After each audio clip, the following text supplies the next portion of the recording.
Харис уйлам нарын олон цөмт загвар нь 1945 онд боловсруулагдсан бөгөөд орчин үеийн томоохон хотуудын бүтцийн хамгийн бодиттой тайлбарладаг загвар юм. Энэхүү загвар нь хотыг зөвхөн нэг төвөөс хамааралтай гэж үзэхээс татгалзаж, хот дотор өөр өөрийн үйл ажиллагаа бүхий хэд хэдэн бие даасан төвүүд буюу цөмүүд байдаг гэж үздэг. Эдгээр цөмүүд нь тодорхой шалтгаанаас болж үүссэн байдаг. 1. Бизнесийн түрэг, за энэ хотын санхүү, засаг захиргааны гол цөм. 2. Бөөний болон хөнгөн үйлдвэрлэл, тээврийн зангилаа, агуулгын бүс. 3. Бага орлоготой иргэдийн суурьшлын бүс, үйлдвэрүүдтэйгээ ойр, дуучин мээгтэй хэсэг. 4. Дундаж орлоготой иргэдийн суурьшлын бүс, хотын төвөөс бага зэрэг зайдуу, тохилог орчин. 5.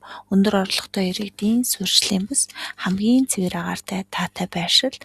6. Хүнд үйлдвэрлэлийн бүс, бусад дүүргүүдээс хол хотын захад байрладаг. Захын бизнесийн төв, хотын захад үүссэн жижиг төвүүд байрладаг. 8-д нь суурьшлын хот, хотын төвөөс тусдаа үүссэн орон сууцны хорооллууд. 9. Үйлдвэрлэлийн хот буюу нисэх буудал эсвэл бомтыг түшиглэн үүссэн үйлдвэрлэлийн шин төвүүд байдаг байна.